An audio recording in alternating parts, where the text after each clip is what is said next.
we're going to complete studying about sequences today. So a sequence AN is monotonic if its terms are non-decreasing or if its terms are non-increasing. When we say non-decreasing, that means they're not getting smaller, they're not going down. So they could stay the same or they could increase. But they can't get smaller. If you're thinking about them on a graph, they have to be going up or staying level. Non-increasing means they're going down or staying level. So you could have something that's level, drops down, but it can't ever go back up.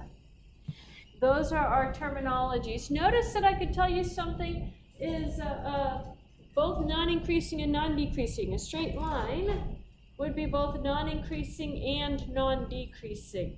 It doesn't go up, it doesn't go down. Okay, let's go on to our next definition. It says a sequence is bounded above if you have a real number m so that an is smaller. All the terms of your sequence lie below this real number. So if you think about it, you have your sequence. I'm going to make this line be my number m. My sequence has to stay smaller than that term. It could bounce around, but it doesn't ever get bigger than that term. All my terms in my sequence are smaller than m. That's bounded above. Bounded below is the same type of idea, except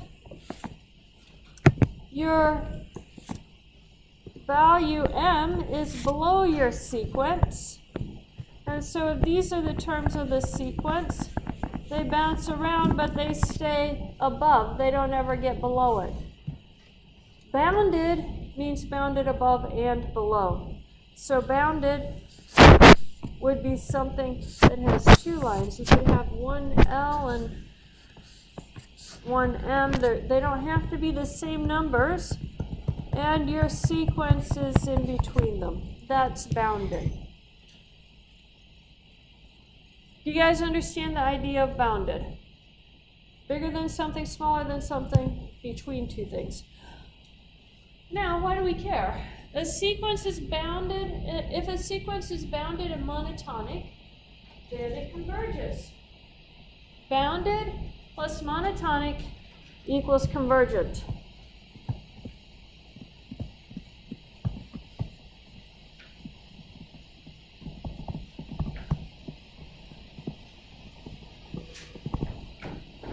Now, let me give you a pictorial reason for this.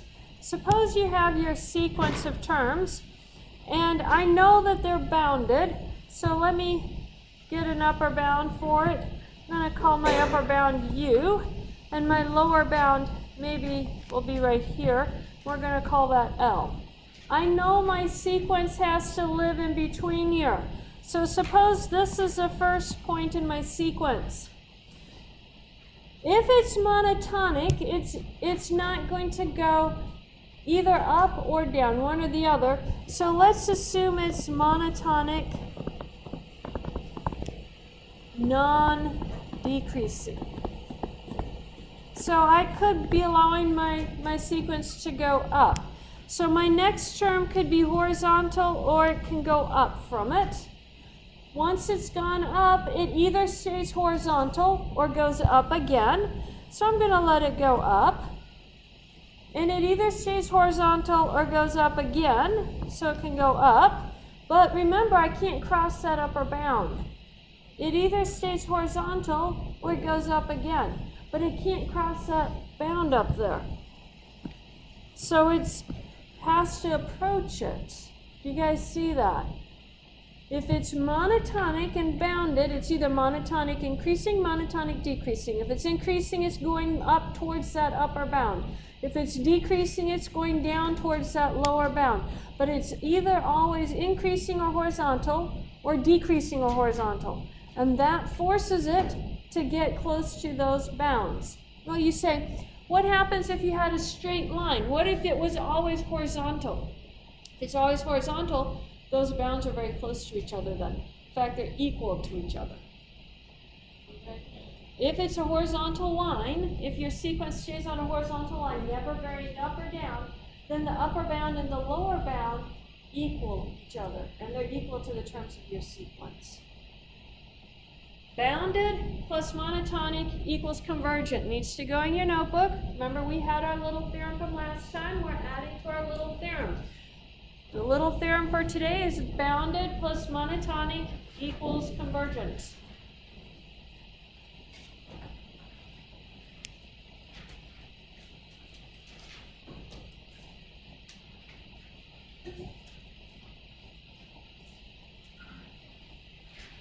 Did we all get that written down in our notes with the one we started with last time?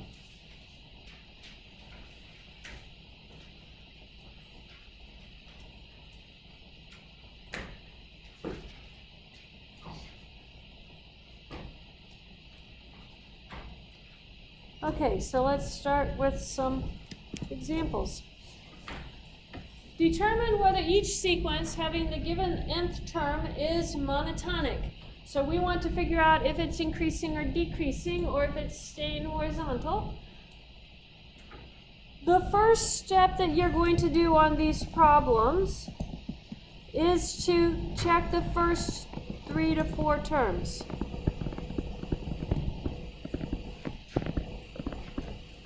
That's the first step, because if it bounces around on your problems, it's going to do so in the first 3 to 4 terms, usually.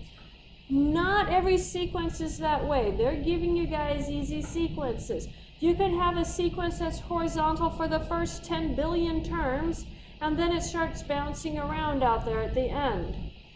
We're not going to check 10 billion terms. We're only going to check 3 to 4 terms. And if it stays, if it's appearing to be monotonic in those first 3 to 4 terms, then we are going to verify our claim, verify what we think is happening. Those are our steps. So let's look at number 1. What is our first term, A1?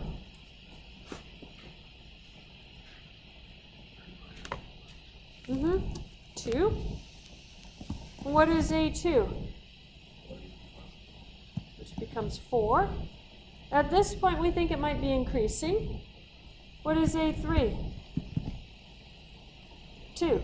Is it monotonic? No. It went up and it came back down. This is not monotonic.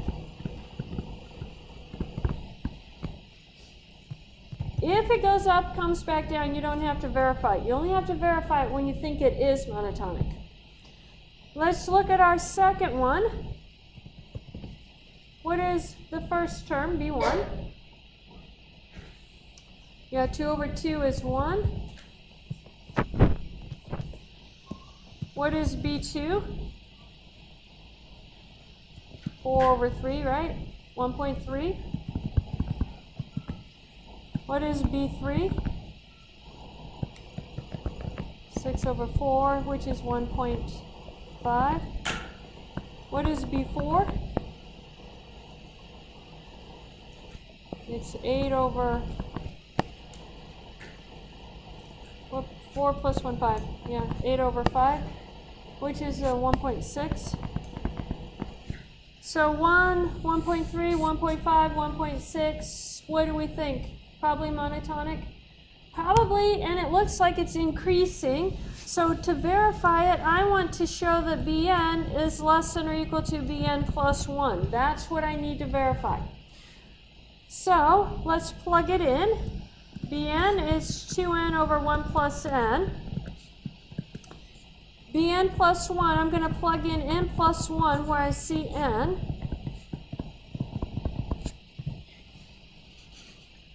I just plugged it in. So let's simplify. What is 2 times n plus 1? 2n plus 2 over what's in our denominator? Yeah, I'm going to write it as n plus 2. 2 plus n, n plus 2. Now, I don't happen to like fractions very well, so I'm going to multiply to get rid of my fractions. And I'm going to multiply by both denominators.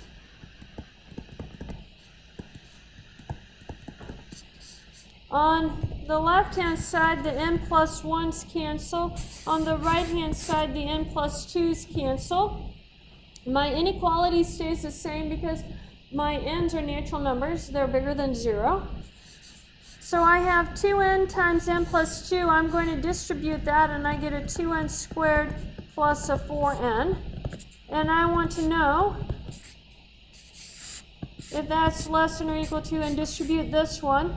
You're going to get a 2n squared plus a 2n plus a 2n plus a 2.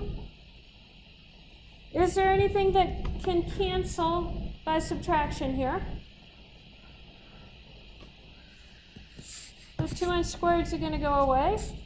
The 4n is equal to the 2n's added together. And what I'm left with is 0 less than or equal to 2. Is that a true statement? Yes.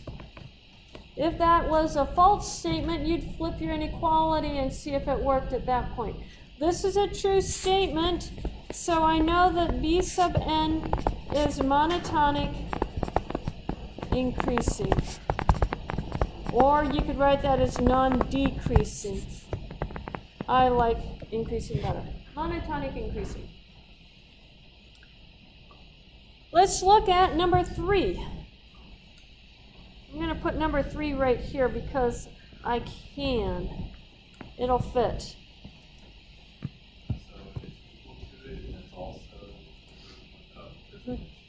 Yeah, horizontal line or increasing. Yep. So let's look at C1. Oh, question. Squared in the numerator, but it's exponential in the denominator. 2 to the n. Yeah, therein lies the problem. N squared over 2 to the n. What?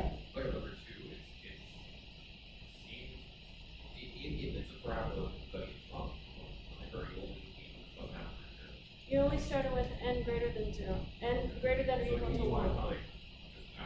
Yeah, starting with 1. Yeah, it has to start at 1 and go up. Yeah. Okay, so for number 3 then, what's happening? You have n squared over 2 to the n minus 1. What happens when n equals 1? 1 over 1 is 1. When n equals 2? 4 over what? 4 over 3. So that's 1.3. When n equals 3, you have 9 over 8 minus 1. I wrote a 7.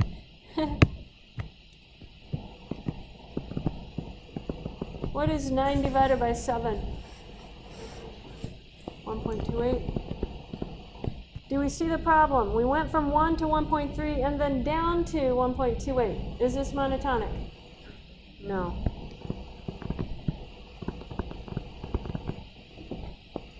Monotonic.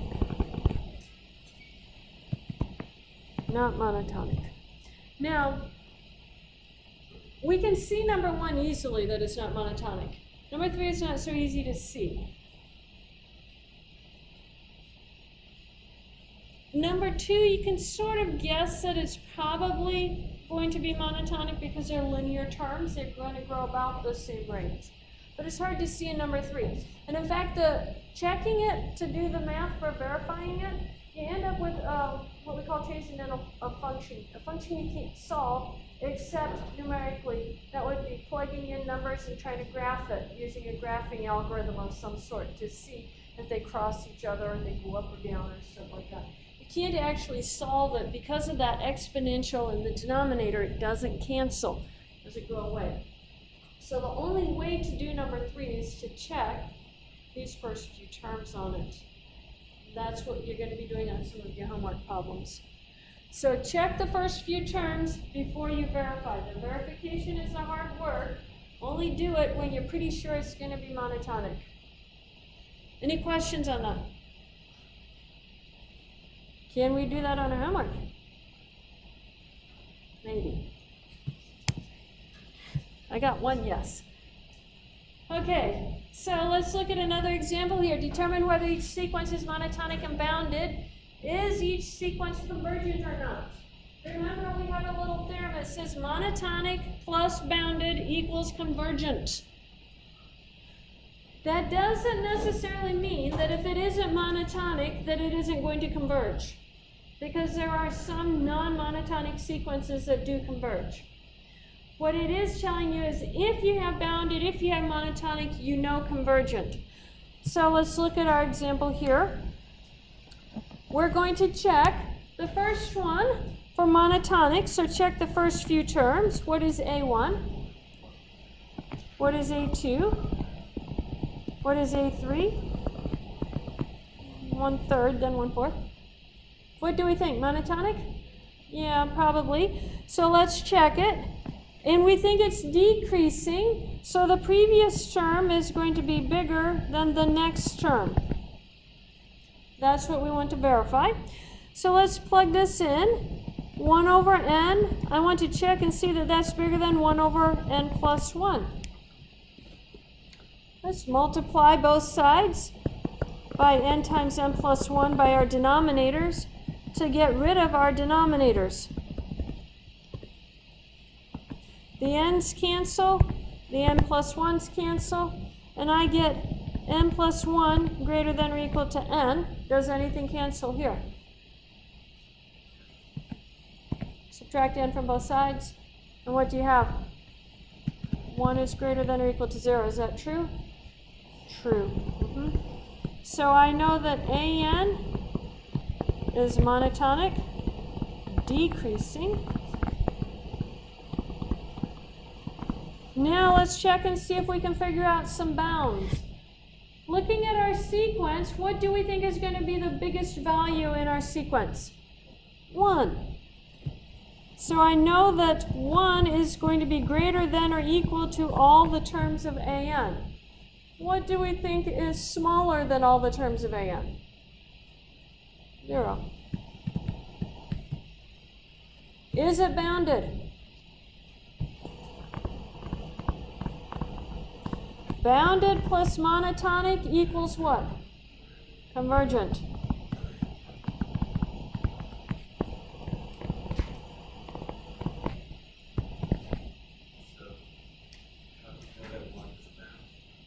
It's the first term, and I know my sequence is decreasing, so the first term is the biggest term.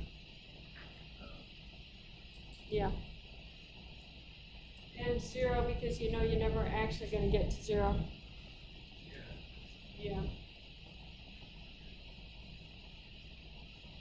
Okay, let's look at number 2.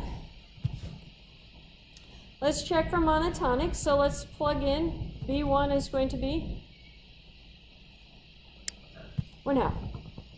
B2 is going to be 4 over 3, which is 1.3. B3 and so this is 1.3, this is 0.5, and this is 2.25. Can't do math today. So what do we think? Monotonic? Probably monotonic. And increasing or decreasing? Increasing. So that means Bn is going to be less than or equal to Bn plus 1. So plug it in. N squared over n plus 1 less than or equal to n plus 1 squared over n plus 2. Now, what should we do next? Yeah, get rid of our denominators.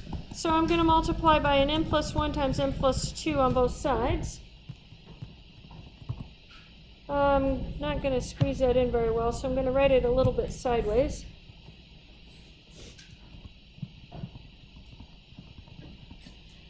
And the n plus 1 is going to cancel on the left. The n plus 2 is going to cancel on the right.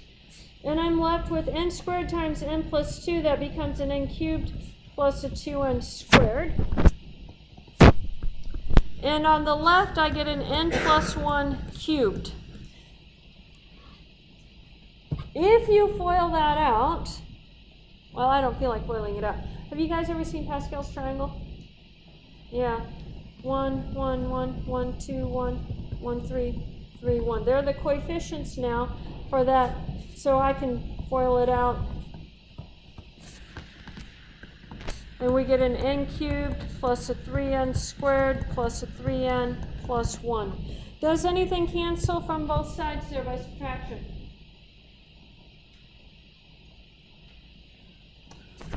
N cubed. And I could subtract off my 2n squared. And what do we get then? N squared plus 3n plus 1. Is n squared plus 3n plus 1 bigger than 0 for all n bigger than or equal to 1? Yes, this is true. So this is monotonic increasing. Monotonic increasing. Now, is it bounded? What would we have? It's monotonic increasing, so let's think about the lower bound first. What would we have for a lower bound? What value is smaller than all the terms of that sequence? Yeah, 1/2, because it's getting bigger than 1/2. I could also use 0. Either one of them. You said 1/2, we'll use 1/2. Now, what's bigger than all the terms of that sequence? Yeah, that's not a bound. Here, but you're exactly right. It's unbounded. How did you know it was going to infinity? The degree on the numerator is higher than the degree in the denominator. It can't be going anyplace else. It's going to infinity. So it's unbounded. In this case, my sequence diverges. It doesn't always happen, but in this case, it diverges.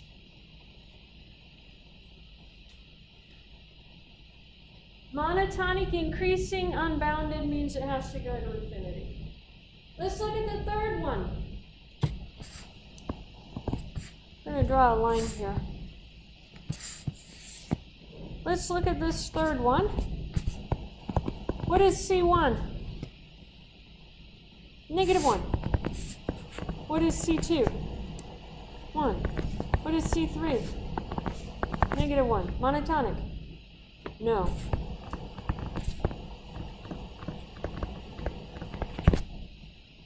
Is it bounded? What would be a value smaller than all the terms of the sequence? -1, right? And what is a value bigger? 1. So it is bounded. Does the sequence converge? No.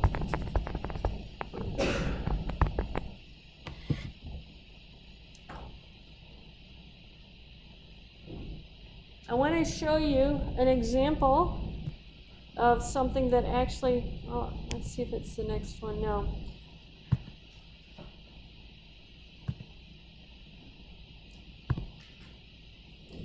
Think about this example right here.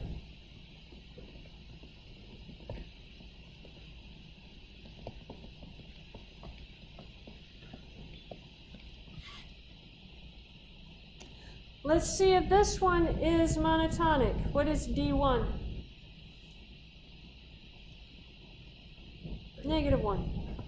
What is D2?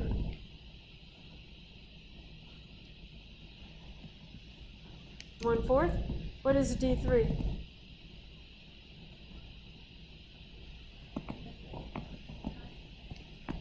Is it monotonic? No.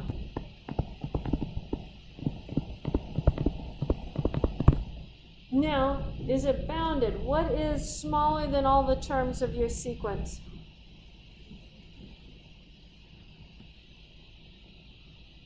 -1 is going to be smaller than all of them. And what is bigger than all of the terms of your sequence? You have numbers bigger than 0. You have 1/4 happening. Question? 1/4? 1/4 works. You could use 1. It just has to be bigger than everything. Doesn't have to be really close to your sequence. So this is bounded, but it's not monotonic. Now, remember we talked about the squeeze theorem last time. Minus 1 over n squared is bigger than minus 1 over n, not minus 1 to the n over n squared is bigger than minus 1 over n squared, and smaller than 1 over n squared. Where does 1 over n squared go as n goes to infinity? 0. Where does minus 1 over n squared go as n goes to infinity?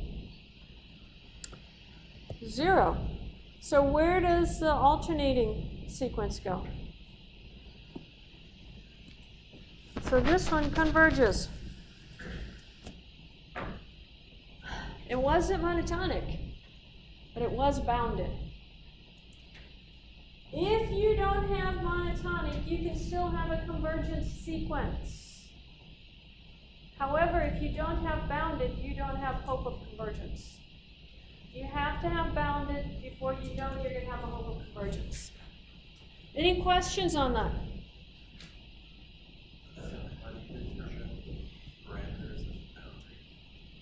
For this part right here? This down here? Okay, well this one up here, I just took the first term, and I knew that the n squared, 1 over n squared is driving it to 0. So I know the smallest term is the first one. I could have chosen minus 2 because I know the fraction's never going to get there. You just pick numbers that you know are never going to be near it. Yeah. And then the other one is just take the sequence, make it always negative.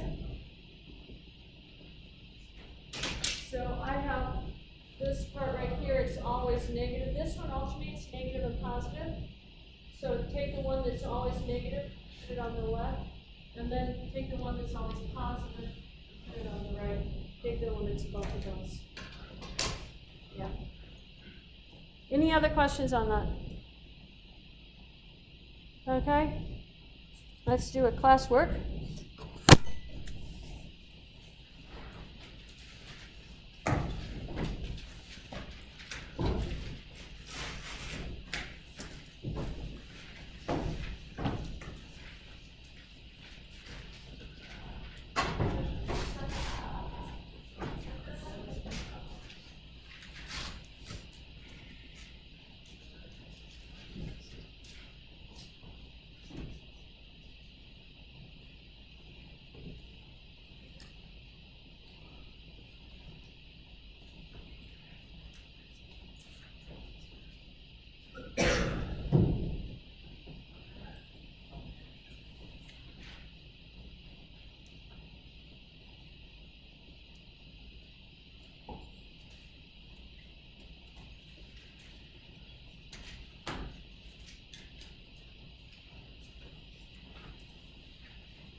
Put it on the previous slide now. You guys have it copied down?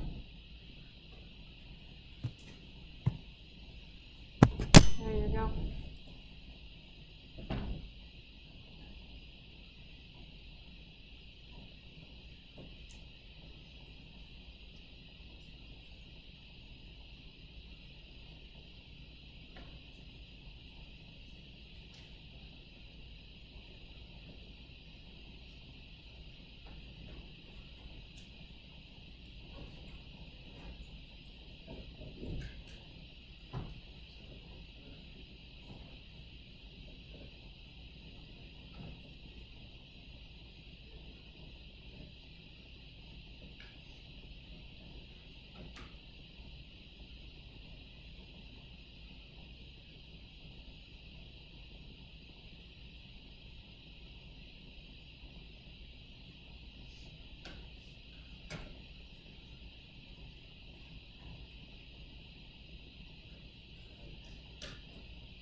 Okay, guys, what did we find out about that sequence? Converges or not?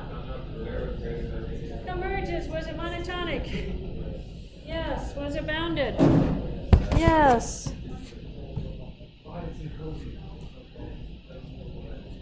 Oh,